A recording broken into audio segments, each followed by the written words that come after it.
புயல் பாதிப்புக்கு நிவாரணம் கோரி பிரதமரை நேரில் சந்தித்து கோரிக்கை விடுக்க வேண்டும் என தாம் ஏற்கனவே வலியுறுத்தியதாகவும், எனவே பிரதமரை நேரில் சந்திக்க முதலமைச்சர் பன்னீர்செல்வம் டெல்லி சென்றிருப்பதை வரவேற்பதாகவும் மு.க.ஸ்டாலின் தெரிவித்துள்ளார்.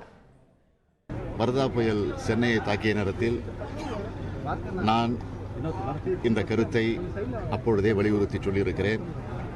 உடனடியாக முதலமைச்சராக புதிதாக பொறுப்பேற்றுக் கொண்டிருக்கக்கூடிய மாண்புமிகு ஓ. பன்னீர்செல்வம் அவர்கள் டெல்லிக்கு சென்று பிரதமரை சந்திக்க வேண்டும்.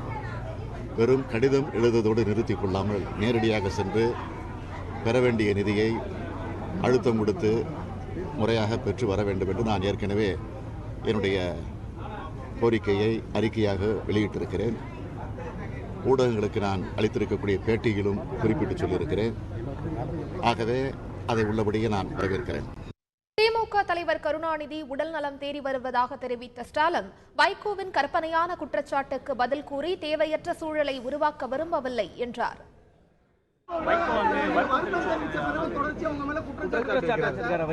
அவருடைய அபரிதமான கற்பனைகளுக்கெல்லாம் பதில் சொல்லி தேவையற்ற நிலையை உருவாக்குவதற்கு நான் விரும்பவில்லை.